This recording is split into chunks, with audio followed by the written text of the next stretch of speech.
चलिए here we are.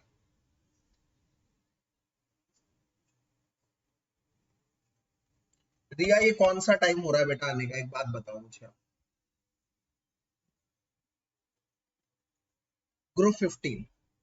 चलिए फिलहाल आप बहुत उम्दा समय पे जुड़े हैं, क्योंकि मैं आपको एक बात बता दूं, हम लोग ग्रुप 15 पी ब्लॉक शुरू कर चुके हैं और पी ब्लॉक का भी मैंने इंट्रोडक्शन ही दिया है और अब मैं शुरू कर रहा हूँ। पी ब्लॉक के अंदर मैंने बताया है कि हमारे पास टोटल 4 ब्लॉक्स हैं, 15 group, 16 group, 17 group, 18 group, 4 groups हमें पढ़ने हैं और उन 4 ग्रुप्स में हम लोग सबसे पहले ग्रुप 15 पढ़ रहे हैं। सबसे पहले ग्रुप 15 पढ़ रहे हैं।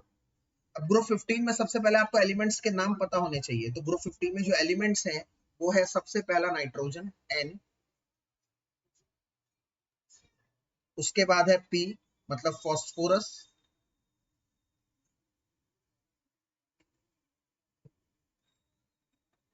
AS मतलब आर्सेनिक, SB मतलब एंटीमोनी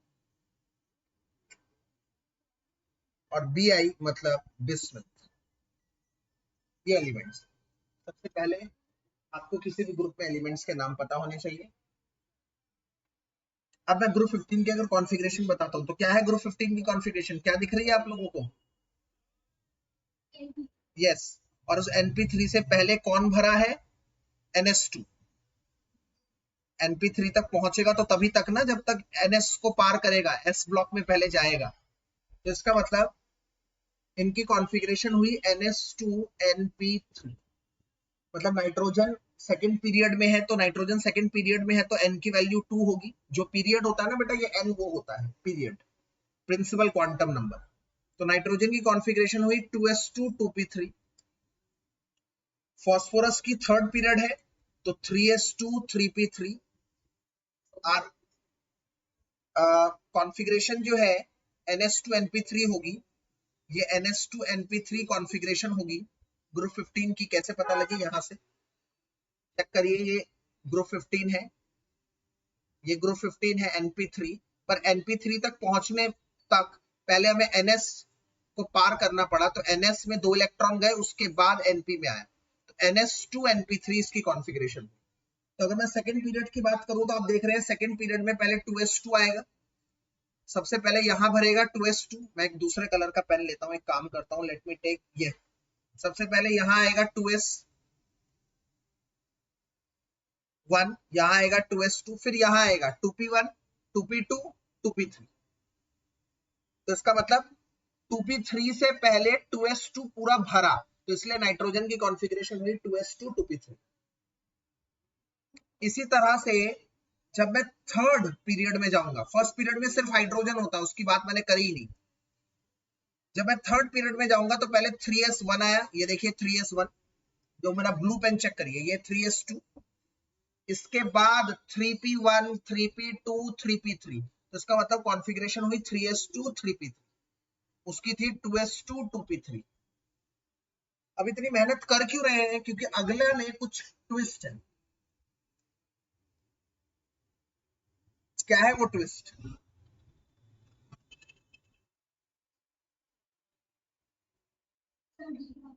यस।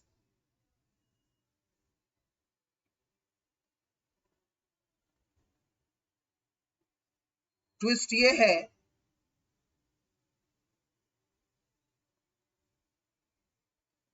कि फोर्थ शेल में पहले 4s1 में आया, फिर 4s2 में आया। और आप देख पा रहे हैं, ये क्लियरली देख पा रहे हैं हर बच्चे की 4s और 4p के बीच में क्या है, ये बताइए? डी। Yes, D block. और एक बात अच्छी तरह से आप लोगों की जानकारी के लिए बता दूं, ये आपने 11th क्लास में पढ़ लिया था, अगर ये फोर्थ शेल है तो डी एक कम होता है हमेशा, याद है ना? तो अगर फोर्थ शेल है तो डी होगा 3d। तो इसका मतलब 4s और 4p के बीच में, 4s और 4p के बीच में है 3d। इसका मतलब जब मैं आर्सेनिक की कॉन्फ़िगरेशन लिखूंगा तो आर्सेनिक की कॉन्फ़िगरेशन क्या होगी? 4s2 4p3, बट इनके बीच में है 3d10। इसी तरह से एंटीमोनी 5s2 4d10 5p3 आप देख सकते हैं 5s और 5p के बीच में यहाँ पर 4d10 है, डी ब्लॉक आया। और बिस्मिथ में तो एक कदम और आगे बढ़ जाएंगे, क्यों? इसमें 5d10 आएगा और 4f भी आएगा, f भी आ गया इसमें, क्योंकि जब मैं सिक्स्थ पीरियड की बात करता हूं, ये है फिफ्थ पीरियड और ये है सिक्स्थ पीरियड, तो सिक्स पीरियड में यहां तक पहले 6s भरा, फिर डी भरा, और डी के साथ साथ एफ ब्लॉक भी आया यहीं पर लेंथेनॉइड्स, तो सिक्स्थ में ही लेंथेनॉइड आता है, तो 6s और 6p के बीच में 6p के बीच में डी भी है और एफ भी है, डी भी है और एफ भी। बेटा नहीं नहीं बिल्कुल नहीं, इधर होता है, इधर 11th में याद करिए, मैंने आपको बताया था लेंथेनॉइड की पोजीशन ये होती है, जैसे मैंने ब्लू कलर करा है, और ठीक इसके नीचे कलर होता है एक्टेनॉइड, यहां पर एक्टेनॉइड प्रेजेंट होता है, यहां पर लेंथेनॉइड प्रेजेंट होता है, और यहां पर एक्टिनियम प्रेजेंट होता है, तो वहां से एक्टिनॉइड शुरू होते हैं, इनकी पोजीशन यही होती है। तो इसका मतलब 6s और 6p के बीच में डी भी आया और एफ भी आया, तो इसलिए आखिरी वाले की कॉन्फ़िगरेशन 6s ये रहा, 6p ये रहा, और उनके बीच में 5d भी है और 4f भी है, ये हमेशा एक एक कम होते हैं, ध्यान रखें। ये तो सबसे पहली चीज है जो आप लोगों को पता होनी चाहिए, जिसको मैं कहता हूं कॉन्फ़िगरेशन, जो सबसे पहली चीज है आपको पता होनी चाहिए। अब एक और कॉमन बात, क्या है वो कॉमन बात, कि इनका नाम निकोजेंस होता है, निकोजेंस, इनका नाम साइंटिस्ट ने रखा निकोजेंस या फिर निक्टोजेंस, पी इसमें साइलेंट होता है, इसका मतलब होता है टॉक्सिक। तो शुरू शुरू में जब ये एलिमेंट खोजे गए तो ऐसा माना गया कि ये टॉक्सिक है, इसलिए ग्रुप 15 का नाम निकोजन या निक्टोजन पड़ा, निकोजन या निक्टोजन पड़ा, ठीक है। अब आइए शुरू करते हैं, सबसे पहले ग्रुप स्टडी, सबसे पहले क्या, जनरल ट्रेंड, जनरल ट्रेंड शुरू कर देते हैं, right from here, general trend. ये किसी भी ग्रुप की सबसे पहली चीज होती है जो आप पढ़ते हैं, सबसे पहली चीज जनरल ट्रेंड। पहला जनरल ट्रेंड है अकरेंस, अकरेंस मतलब कैसे पाया जाता है। तो हम सब जानते हैं नाइट्रोजन ऑलमोस्ट 78% एयर में रहता है, एयर में ऑलमोस्ट 78% मौजूद रहता है। और अगर मैं बात करूं अर्थ क्रस्ट पे, अर्थ क्रस्ट मतलब सतह पर नाइट्रोजन किस फॉर्म में पाया जाता है, तो नाइट्रोजन नाइट्रेट की फॉर्म में पाया जाता है, अर्थ क्रस्ट पे नाइट्रोजन नाइट्रेट की फॉर्म में पाया जाता है, और उसके अहम मिनरल्स ओर्स दो हैं दुनिया में पाए जाते हैं, एक सोडियम नाइट्रेट और एक पोटेशियम नाइट्रेट, ये दो अहम ओर है। तो on earth crust, on Earth's crust, nitrogen is present majorly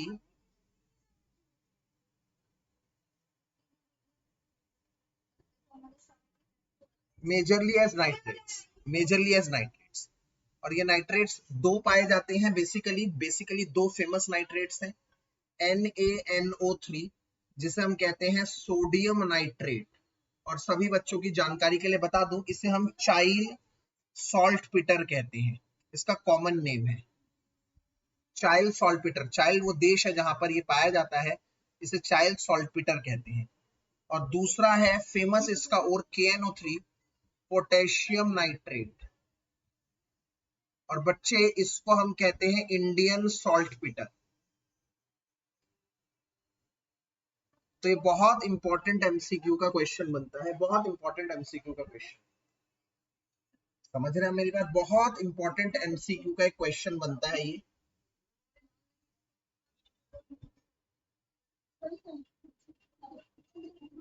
nitrogen की ओर से, नाइट्रोजन के बच्चे, नाइट्रोजन नाइट्रेट की फॉर्म में पाया जाता है अर्थ क्रस्ट के ऊपर, नाइट्रोजन नाइट्रेट की फॉर्म में पाया जाता है, NO3 की फॉर्म में पाया जाता है अर्थ क्रस्ट के ऊपर, और उसके दो प्रमुख ओर्स हैं सोडियम नाइट्रेट और potassium nitrate, Chile saltpetre, Indian saltpetre. आपको इसके MCQ क्वेश्चन आ सकते हैं, which of the following is ore of nitrogen, Chile saltpetre, Indian salt, ऐसे नाम दे देगा, या which of the following is the formula of Indian saltpetre, Which of the following is the chief ore of nitrogen as nitrate? Which of the following is child saltpeter? ऐसे बहुत important तरह के question आ सकते हैं। तो ये हमने नाइट्रोजन की अकरेंस देख ली। अब फॉस्फोरस की अकरेंस देखते हैं। तो फॉस्फोरस फॉस्फेट्स जैसे नाइट्रोजन नाइट्रेट्स के रूप में पाए जाते हैं, ऐसे ही फॉस्फोरस फॉस्फेट्स के रूप में पाए जाते हैं, फॉस्फेट्स।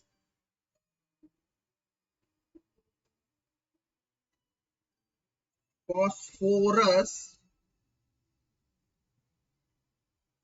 exists as फॉस्फेट्स और उस फॉस्फेट्स का नाम है एपेटाइट फैमिली। एपेटाइट फैमिली उसको हम कहते हैं, फॉस्फेट्स को एपेटाइट फैमिली। 3 ओर्स होते हैं इस एपेटाइट फैमिली में। जैसे वो सॉल्टपीटर की फैमिली थी ना, 2 saltpetre, child saltpetre, Indian saltpetre, इसी तरह से 3 तरह के एपेटाइट्स होते हैं। 3 तरह के एपेटाइट्स, CA3PO4 का होल ट्वाइस डॉट CaF2 जिसका नाम है फ्लोरो पेटेटाइट, CA3PO4 का होल ट्वाइस डॉट CaCl2 जिसका नाम है क्लोरोपेटेटाइट, और CA3PO4 का होल ट्वाइस CaOH का होल ट्वाइस जिसका नाम है हाइड्रोक्सी पेटेटाइट। ध्यान से मेरी बात सुनिए बेटा, ये बिल्कुल भी टफ नहीं है, ये बिल्कुल भी टफ नहीं है। CA3PO4 का होल ट्वाइस कैसे बना? Ca की वैलेंसी है 2 और फॉस्फेट की वैलेंसी है 3, तो ये ऐसे बना CA3PO4 डॉट, इसके साथ इसके साथ डॉट CaX2 होता है।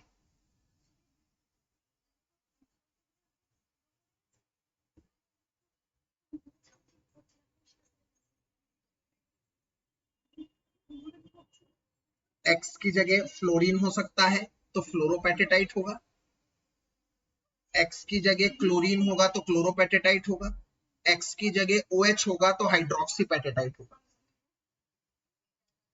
और एक और बात आप लोगों को बता दूं, ये कभी कभार ये और अकेले नहीं पाए जाते, ये ऐसे तो ये मिक्स्ड ओर है, 2 चीजों से मिलकर बने, कैल्शियम फॉस्फेट और एक CX, तो 2 चीजों से मिलकर बने हैं, तो ये एक तरह का मिक्स्ड ओर है। मिक्स्ड ओर, मिक्स्ड ओर पेपर में पूछा जाता है कौन सा मिक्स्ड ओर है, ये है सिंपल ओर्स, सिंपल ओर्स दोनों, सिंपल ओर्स। ये मिक्स्ड ओर्स 2 चीजों से मिले हैं, mixed ores composed of, composed of CA3PO4 and CaX2, 2 चीजों से मिलकर बने हैं मिक्स्ड ओर्स। मिक्स्ड ओर्स 2 चीजों से मिलकर बने हैं, और कई बार ये पॉलीमर की फॉर्म में पाए जाते हैं। पॉलीमर मतलब इंटू 3 होते हैं, तो ये CA9PO4 का 6 इस फॉर्म में पाए जाते हैं कई बार। तो ये आपके एनसीईआरटी में ये लिखा हुआ है, तो इससे आप कंफ्यूज नहीं हो जाएंगे। ये एक ही चीज है, ये लिखना या ये लिखना एक ही चीज है, वो उसका 3 टाइम्स है, मतलब 3 गुना मिक्स्ड पॉलीमरिक फॉर्म में 3 जने मिलकर बनने हैं, एक ही चीज है। तो ये रही कॉम्पोजिशन की बात। आर्सेनिक, एंटीमनी और बिस्मिथ ये बहुत रेयर पाए जाते हैं, रेयर, इनका कोई ऐसा चीफ ओर नहीं होता, ये रेयरली पाए जाने वाले एलिमेंट्स होते हैं, इनका सच कोई भी चीफ ओर नहीं होता। तो पहली बात अकरेंस की मैंने खत्म करी। दूसरी बात, ऐसे टोटल 11 जनरल ट्रेंड है, ये छोटे छोटे हैं बहुत, नो डाउट।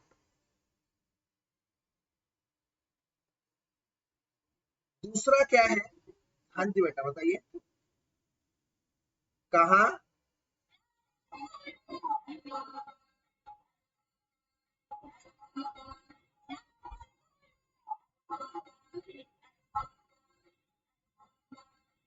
हाँ, अब क्या बोल रहे हैं मान्य, एक और बार बात बोलिए बेटा। एयर में कितना पाया जाता है बेटा? बहुत कम, बहुत कम। जैसे नाइट्रोजन 78% पाया जाता है, 21% ऑक्सीजन पाया जाता है, ये पॉइंटों में पाया जाता है, 0.15% ऐसे, बहुत कम। एयर में तो इसकी अवेलेबिलिटी फॉस्फोरस की बहुत ही कम होती है, हेवियर एलिमेंट्स में से होते हैं थोड़े से। दूसरा है साइज। साइज की बात हम डिस्कस करते हैं। साइज, साइज की बात। तो बेटा एक बात बताइए, नीचे जाते हुए हमेशा साइज क्या होता है बताइए? बढ़ता है। क्यों बढ़ता है? क्योंकि एक एक शेल बढ़ता है, नो डाउट। बट नाइट्रोजन से फास्फोरस तक तो साइज इंक्रीज हुआ सिग्निफिकेंटली, बट आर्सेनिक के बाद से बिस्मिथ तक साइज उतना इंक्रीज नहीं हुआ जितना इंक्रीज होना चाहिए था। क्यों? क्योंकि इनमें डी और एफ के इलेक्ट्रॉन्स इंटरवीन करते हैं। बेटा ये डी और एफ के इलेक्ट्रॉन्स पुअर शील्डिंग है, न्यूक्लियर चार्ज को शील्ड नहीं कर पाते। अब मैंने ये जब बताता हूं ना तो बच्चों को हमेशा से कंफ्यूजन रहता है, बच्चों को हमेशा से कंफ्यूजन रहता है, शील्डिंग का एक कॉन्सेप्ट बच्चों को हमेशा से ही दिक्कत देता है। तो उसको मैं हमेशा एक बार क्लियर करना चाहता हूँ, आगे हम कभी नहीं बताएंगे इसको। मान लीजिए ये न्यूक्लियस है और ये है इलेक्ट्रॉन्स, इनर शेल के इलेक्ट्रॉन्स, और ये है वैलेंस शेल का इलेक्ट्रॉन। तो एक बात तय कर लीजिए, अगर अंदर के इलेक्ट्रॉन न्यूक्लियस के चार्ज को अच्छी तरह से शील्ड करेंगे तो इसका मतलब न्यूक्लियस का चार्ज वहां तक, बाहर तक नहीं पहुंच पाएगा, और यहां तक इफेक्टिव न्यूक्लियर चार्ज लेस पहुंचेगा, लेस इफेक्टिव न्यूक्लियर चार्ज पहुंचेगा, कम न्यूक्लियर चार्ज पहुंचेगा। और यहां तक अगर कम न्यूक्लियर चार्ज पहुंचता है तो ये न्यूक्लियस से दूर चला जाता है। इसका मतलब अगर शील्डिंग अच्छी होती है तो साइज बड़ा होता है, बड़ा साइज बड़ा होता है। क्यों? क्योंकि अगर शील्डिंग अच्छी होती है तो वैलेंस इलेक्ट्रॉन तक न्यूक्लियर चार्ज कम पहुंचता है, कम पहुंचने की वजह से वो न्यूक्लियस कम अट्रैक्शन फील करता है न्यूक्लियस से और वो दूर हो जाता है, बड़ा हो जाता है, साइज बढ़ जाता है। अब इसका उल्टा, अगर मान लो अंदर शील्डिंग हुई पुअर, शील्डिंग हुई अंदर पुअर, पुअर शील्डिंग, अगर हुई पुअर शील्डिंग तो बाहर तक ईएनसी पहुंचेगा मोर। क्यों? क्योंकि ये न्यूक्लियर चार्ज को शील्ड ना कर पाने का मतलब है न्यूक्लियर चार्ज को रोक नहीं पाया, न्यूक्लियर चार्ज आर पार निकल गया। और अगर न्यूक्लियर चार्ज आर पार निकल गया तो बाहर वाले इलेक्ट्रॉन तक ईएनसी पहुंचेगा ज्यादा, और ये इलेक्ट्रॉन न्यूक्लियस से अट्रैक्शन फील करेगा, न्यूक्लियस के करीब चला जाएगा और साइज रिड्यूस हो जाएगा, साइज छोटा हो जाएगा। तो इन शॉर्ट, अगर शील्डिंग अच्छी होती है, कौन शील्डिंग अच्छे करते हैं? एस और पी के इलेक्ट्रॉन, ये शील्डिंग अच्छे करते हैं तो साइज बड़ा होगा। पर अगर डी और एफ के इलेक्ट्रॉन की बात करूं तो ये पुअर शील्डर है, जिसकी वजह से ये न्यूक्लियस के चार्ज को रोक नहीं पाते और वैलेंस शेल तक न्यूक्लियस का चार्ज ज्यादा पहुंचता है और वो ज्यादा अट्रैक्शन फील करता है और साइज कॉन्ट्रैक्ट हो जाता है, छोटा हो जाता है।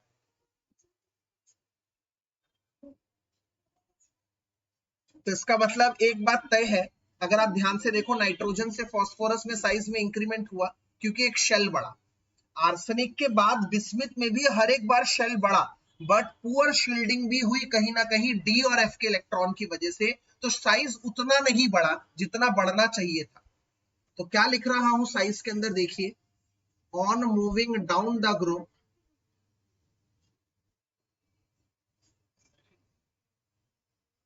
जीपी डॉट का मतलब है group, on moving down the group size increases due to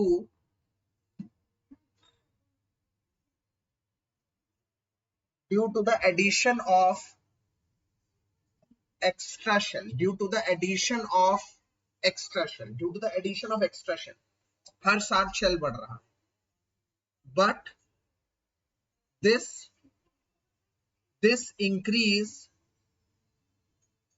is significant from nitrogen to phosphorus, but from arsenic to bismuth, size increases very slightly due to the poor shielding by the D and F electron, due to the poor shielding by D and F electrons. एक बार इसको अच्छी तरह से पढ़ लीजिए, फिर मैं अगला वाला बताऊं. सिंपल है, कोई लोचा नहीं.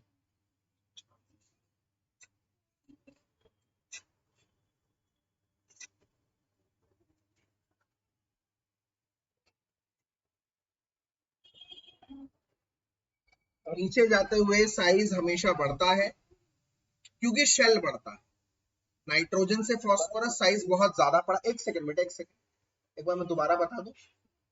नाइट्रोजन से फास्फोरस साइज जैसे बढ़ता था वैसे बढ़ा, बट हाँ आर्सेनिक के बाद से साइज में उतना इंक्रीमेंट नहीं हुआ, क्योंकि आर्सेनिक के बाद से डी और एफ के इलेक्ट्रॉन का इंटरवीन मतलब इंटरफेरेंस हुआ, जिसकी वजह से अल्टीमेटली साइज कम हो गया, साइज डिक्रीज हो गया.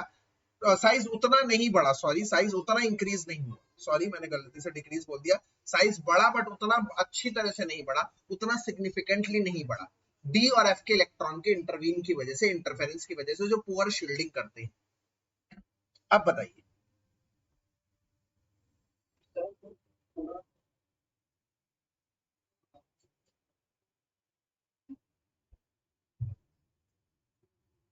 नंबर ऑफ इलेक्ट्रॉन पे फिलहाल क्या है ना, आप अभी बस ये देख लो कि अंदर वाले शेल के इलेक्ट्रॉन पे डिपेंड करता है. यस, नंबर पे करता है.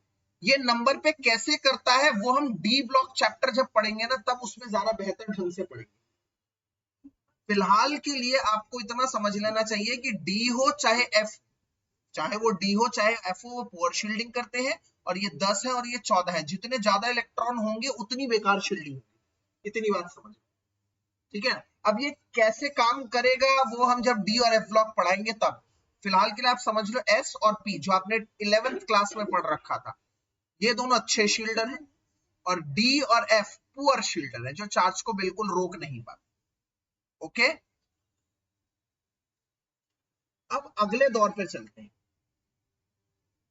अगले दौर पर है अगला आयोनाइजेशन एंथैल्पी. आयोनाइजेशन एंथैल्पी, तो एक बात मैं आप लोगों को बता दूं, इनकी कॉन्फ़िगरेशन है NS2NP3. चेक करो.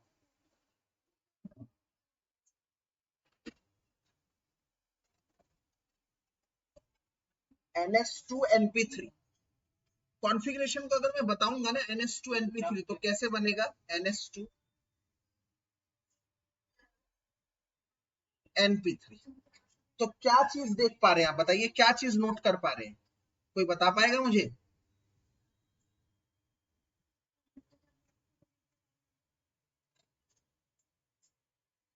Half filled stability. यस, बुलजाय, बिल्कुल सही जवाब. आप देखिए ये हाफ फिल्ड है. हाफ फिल्ड मतलब एक एक एक, इसे कहते हैं सिमेट्रिक डिस्ट्रीब्यूशन ऑफ इलेक्ट्रॉन. एक जैसा इलेक्ट्रॉन का डिस्ट्रीब्यूशन. इस एक जैसे इलेक्ट्रॉन के डिस्ट्रीब्यूशन की वजह से कहीं ना कहीं डी ग्रुप 15 की आयनाइजेशन एंथैल्पी जितनी होनी चाहिए थी उससे ज्यादा है. क्यों? क्योंकि इनकी कॉन्फ़िगरेशन स्टेबल है. अच्छा, जिन बच्चों को एक बार पता नहीं है ना आयनाइजेशन एंथैल्पी का मतलब, एक बार दोबारा से मैं याद दिला देता हूं. आयनाइजेशन एंथैल्पी का मतलब कितनी एनर्जी दूं ताकि वो इलेक्ट्रॉन रिमूव करे, इलेक्ट्रॉन के रिमूवल के लिए एनर्जी. तो यहां पर ग्रुप 15 इलेक्ट्रॉन का रिमूवल नहीं करना चाहता इतनी आसानी से, अपने एक्सपेक्टेड बिहेवियर से ज्यादा आयनाइजेशन एंथैल्पी दिखाता है, क्योंकि इनकी कॉन्फ़िगरेशन स्टेबल होती है. पहली बात ये. और दूसरी बात मैं आपको जो समझाना चाहता हूं वो ये कि एक बार यहां पर छोटा एटम बनाता हूं मैं, यहां पर ये इसका न्यूक्लियस, ये इसका वैलेंस इलेक्ट्रॉन, और एक बनाता हूं मैं बड़ा एटम, लास्ट वाला एटम, ये रहा इसका वैलेंस इलेक्ट्रॉन. अब आप मुझे बताइए किसका इलेक्ट्रॉन आसानी से रिमूव किया जा सकता है, छोटे वाले का या बड़े वाले का?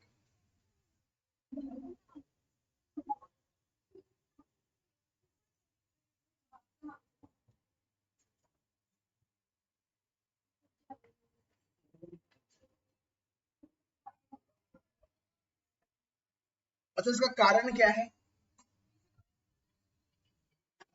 इसका कारण क्या है? इसका कारण ये है कि ये इलेक्ट्रॉन न्यूक्लियस के करीब है, जबकि ये इलेक्ट्रॉन न्यूक्लियस से दूर है। तो इसका मतलब ये इलेक्ट्रॉन न्यूक्लियस ही तो इसको अट्रैक्ट करके रखा है। तो इसका मतलब जैसे जैसे साइज बढ़ेगा बच्चों, जैसे जैसे साइज बढ़ेगा, इलेक्ट्रॉन न्यूक्लियस से दूर जाता रहेगा, और इलेक्ट्रॉन अगर न्यूक्लियस से दूर जाता रहेगा तो उसका रिमूवल आसानी से हो जाएगा। सिंपल सीधा सा लॉजिक, सिंपल सीधा सा लॉजिक। तो क्या लिख रहा हूं मैं, इसको ध्यान से देखिए। Group 15 shows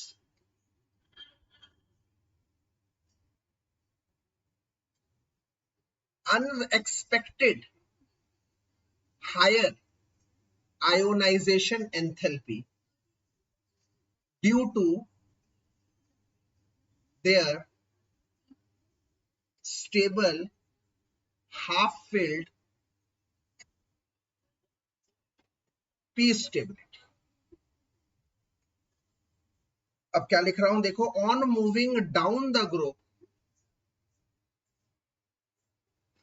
on moving down the group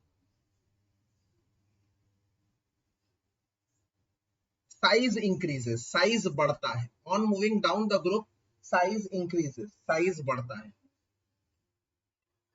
Therefore, electron is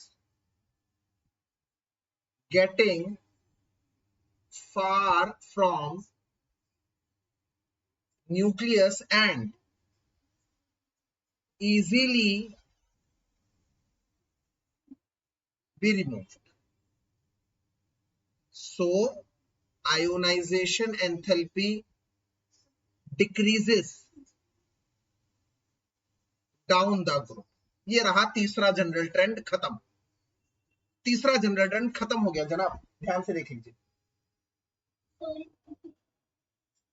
बेटा। ग्रुप 15 की आयनाइजेशन एक्सपेक्टेडली हाई है, ज्यादा है, ज्यादा है आयनाइजेशन एंथैल्पी जितनी हम एक्सपेक्ट कर रहे थे। क्यों? क्योंकि इनका कॉन्फ़िगरेशन स्टेबल है, स्टेबल कॉन्फ़िगरेशन। ये रहा हाफ फिल्ड, जैसे एक इलेक्ट्रॉन निकलेगा या हाफ फिल्ड स्टेबिलिटी डिस्टर्ब हो गई इसकी, देखो अब ये हाफ फिल्ड नहीं रहा। तो हाफ फिल्ड कॉन्फ़िगरेशन और फुल फिल्ड कॉन्फ़िगरेशन, ये तो ऐसी चीजें हैं जो हमेशा एक एटम की स्टेबिलिटी को बढ़ावा देती है। इसे कहते हैं सिमेट्रिक डिस्ट्रीब्यूशन ऑफ इलेक्ट्रॉन, मतलब एक जैसा इलेक्ट्रॉन का डिस्ट्रीब्यूशन, या तो फुल फिल्ड हो या तो हाफ फिल्ड हो। और हाफ फिल्ड और फुल फिल्ड में से अगर एक भी इलेक्ट्रॉन जाएगा, जैसे ये हाफ फिल्ड था, एक इलेक्ट्रॉन चला गया तो उसके हाफ फिल्ड स्टेबिलिटी डिस्टर्ब हो गई।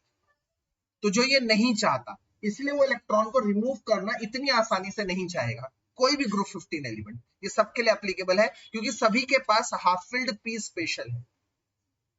गॉट इट बेटा?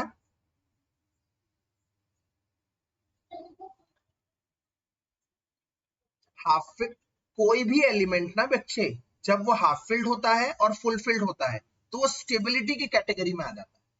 तो वो स्टेबिलिटी को रिटेन रखना चाहता है, बरकरार रखना चाहता है, उस स्टेबिलिटी को लूज नहीं करना चाहता। तो इस केस में अगर वो इलेक्ट्रॉन दे दे तो उसके हाफ फील्ड स्टेबिलिटी डिस्टर्ब हो जाएगी, जो वो नहीं चाहेगा। इसलिए वो इलेक्ट्रॉन उतनी आसानी से नहीं देता, जिसके लिए अनएक्सपेक्टेडली हम जितना नहीं सोच रहे थे उससे ज्यादा एनर्जी हमें देनी पड़ी इलेक्ट्रॉन को रिमूव करने के लिए। Got it? चलिए, बहरहाल ये रहा आयनाइजेशन एंथैल्पी, सब ध्यान से देख लीजिए। किसी को अगर कोई भी प्रॉब्लम है पूछ लीजिए। अब बेटा चलिए रहा तो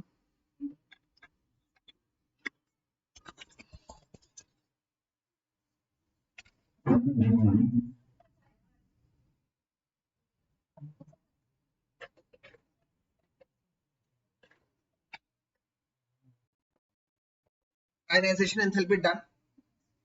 चलिए अगले पड़ाव पर चलते हैं। अगला पड़ाव है, यस बिल्कुल, वो इलेक्ट्रॉन बिल्कुल नहीं देना चाहता। छोटे एटम इलेक्ट्रॉन नहीं देना चाहते, बड़े एटम इलेक्ट्रॉन आसानी से दे देते हैं। ओके, और इसका विपरीत, उल्टा, अगला general trend, electron gain enthalpy. ये क्या होता है बेटा इलेक्ट्रॉन गेन एंथैल्पी? मैं आप लोगों को समझा दूं अगर। इलेक्ट्रॉन गेन एंथैल्पी का मतलब इलेक्ट्रॉन गेन करने की टेंडेंसी। इलेक्ट्रॉन गेन करने की टेंडेंसी, ठीक है। वापस मैं क्या बनाने वाला हूं, दो एटम बनाने वाला हूं, एक छोटा एटम और एक बड़ा एटम। ये इलेक्ट्रॉन गेन करेगा आसानी से या ये इलेक्ट्रॉन गेन करेगा? कौन सा इलेक्ट्रॉन आसानी से गेन करेगा, छोटा एटम या बड़ा एटम? बताइए, आपसे सवाल। छोटा एटम, बिल्कुल सही, बिल्कुल सही जवाब, बिल्कुल सही जवाब। अच्छा, इसका कारण क्या है? इसका कारण ये है कि इलेक्ट्रॉन को गेन करने के लिए न्यूक्लियस रिस्पॉन्सिबल है, और छोटे एटम में आने वाले इलेक्ट्रॉन और न्यूक्लियस के बीच का डिस्टेंस कम है। बड़े एटम में आने वाले इलेक्ट्रॉन और न्यूक्लियस के बीच का डिस्टेंस ज्यादा है, इसलिए आसानी से गेन नहीं कर पाएगा। तो मैं क्या लिख रहा हूं, इसको ध्यान से देखिए, पढ़िए। On moving down the group,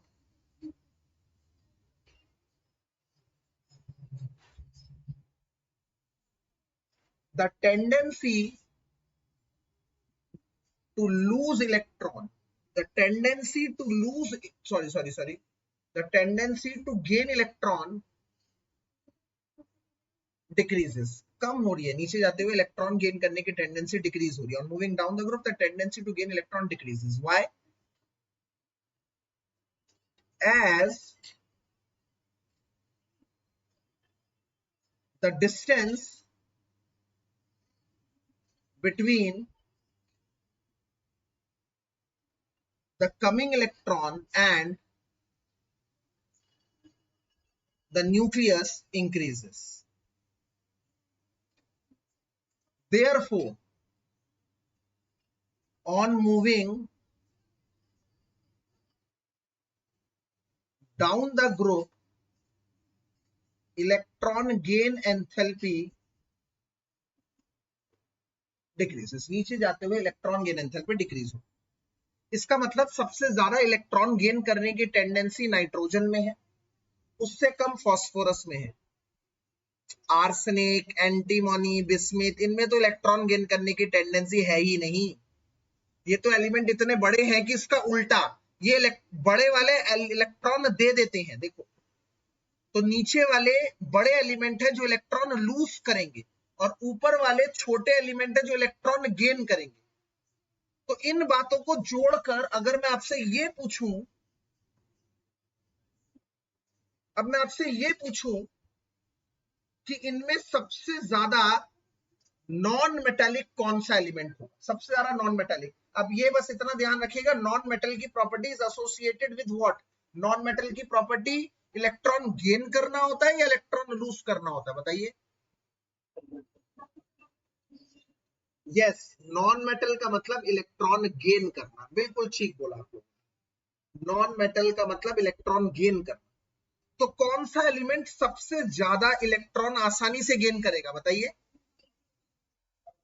इसका मतलब नाइट्रोजन सबसे ज्यादा नॉन मेटालिक हुआ। क्या मेरी बात समझ में आ गई? और नीचे जाते हुए इलेक्ट्रॉन गेन करने की टेंडेंसी घट रही है, इसका मतलब नॉन मेटालिक कैरेक्टर घट रहा है। इसका मतलब नाइट्रोजन सबसे ज्यादा नॉन मेटालिक, फिर फास्फोरस, फिर आर्सेनिक, फिर एंटीमोनी और फिर बिस्मुथ। और इसका उल्टा, नीचे जाते हुए साइज बढ़ रहा है, और साइज बढ़ने से इलेक्ट्रॉन आसानी से रिमूव किया जा रहा है। इलेक्ट्रॉन आसानी से रिमूव किया जा रहा है, तो इलेक्ट्रॉन के रिमूवल को कौन सी प्रॉपर्टी कहते हैं? मेटेलिक। याद है आप लोगों को? यस। तो इसका मतलब नीचे जाते हुए मेटेलिक कैरेक्टर क्या हो रहा है? बढ़ रहा है, क्योंकि नीचे जाती। यस, इसका मतलब छोटे वाले एटम बच्चे हमेशा नॉन मेटल होंगे, और बड़े वाले एटम हमेशा मेटल होंगे एक ही ग्रुप में। पी ब्लॉक की अगर मैं बात करूं, बिल्कुल सही जवाब, बिस्मिथ सबसे ज्यादा मेटेलिक। अच्छा, इसका मतलब आप लोग थोड़ा सा और दिमाग लगाइए जरा, थोड़ा सा। इसका मतलब इन दोनों में क्या होगा? थोड़ा सा बताइए, क्या सोच रहे हैं? इन दोनों में क्या होना चाहिए? हाँ, इन दोनों में मेटेलिक और नॉन मेटेलिक दोनों होंगे। तो इसका मतलब नाइट्रोजन हुआ नॉन मेटल, फास्फोरस हुआ नॉन मेटल, बिस्मिथ हुआ मेटल, आर्सेनिक और एंटीमोनी दोनों मेटलॉइड्स हैं जिनमें दोनों प्रॉपर्टी एग्जिस्ट करती हैं। क्या मेरी बात आप लोगों को समझ में आ गई?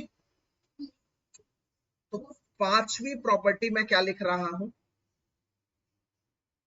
Metallic slash non metallic.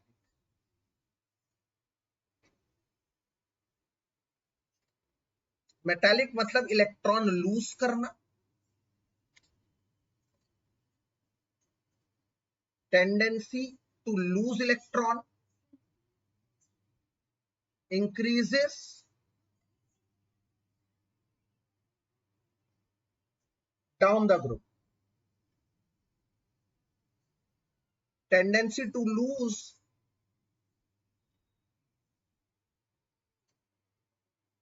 electron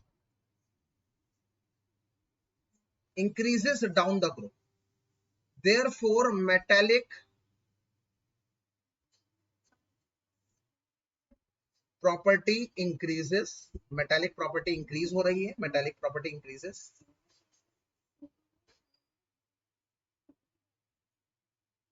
Therefore, metallic character increases. Metallic character बढ़ रहा है.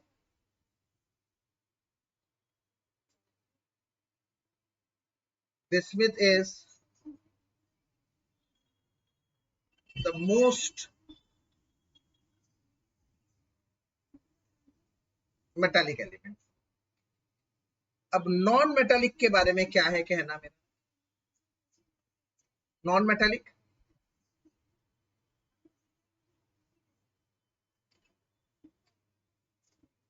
to tendency to gain electron.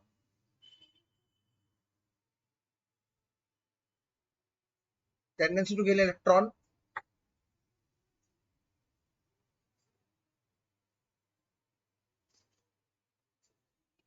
decreases down the group, नीचे जाते हुए. Therefore, non-metallic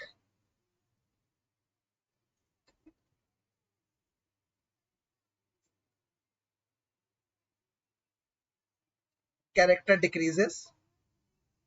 Non-metallic character decreases, and nitrogen is the most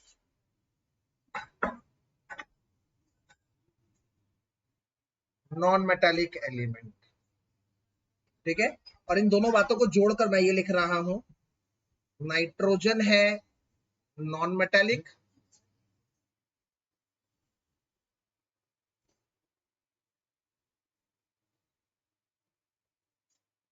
arsenic और antimony है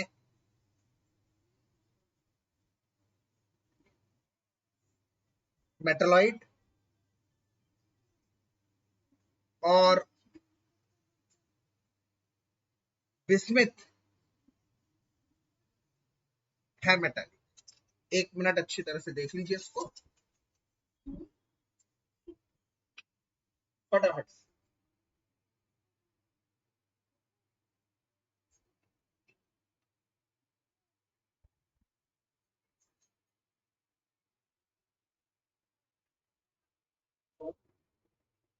हाँ जी बेटा बताइए.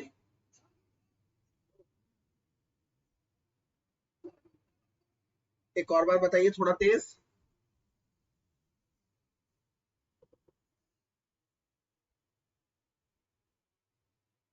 अगर मैं क्या कहूं, स्टैंडिंग मेटल, सेमी मेटल, हाँ हाँ हाँ हाँ, बिल्कुल बिल्कुल बिल्कुल. ध्यान से उसको पढ़ लीजिए जो लिखा हुआ है, ध्यान से.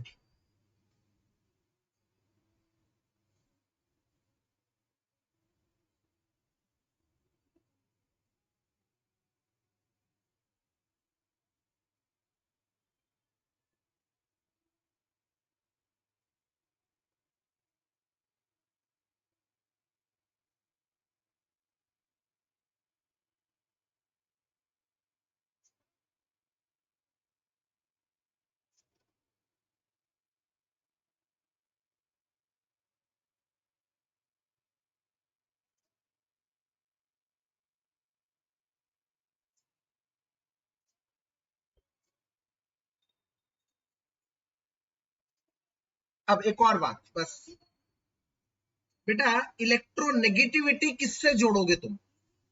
इलेक्ट्रोनेगेटिविटी का मतलब क्या हुआ बताइए? इलेक्ट्रोनेगेटिविटी का मतलब क्या हुआ? इलेक्ट्रोनेगेटिविटी का मतलब भी वही है। अच्छा, इलेक्ट्रोनेगेटिविटी का मतलब क्या है? इलेक्ट्रॉन गेन करना या लूज करना? यस, इलेक्ट्रोनेगेटिविटी का मतलब भी गेन करना, बस अंतर इतना है, इलेक्ट्रॉन गेन एंथैल्पी इलेक्ट्रॉन बाहर से आ रहा है, इलेक्ट्रोनेगेटिविटी इलेक्ट्रॉन बॉन्ड से आ रहा है, बॉन्ड को खींचने की टेंडेंसी को इलेक्ट्रोनेगेटिविटी। तो इसका मतलब अगर मैं ये कह रहा हूं कि नीचे जाते हुए इलेक्ट्रॉन गेन करने की टेंडेंसी घट रही है, तो मैं ये भी कह रहा हूं, note, as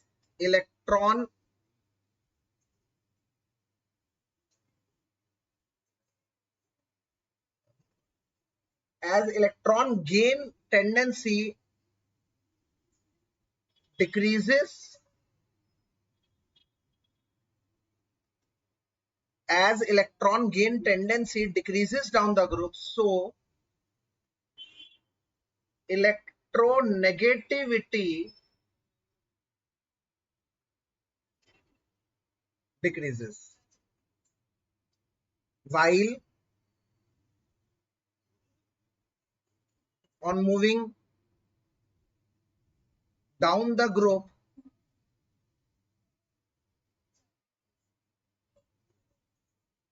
the tendency of losing electron increases, therefore electropositivity increases।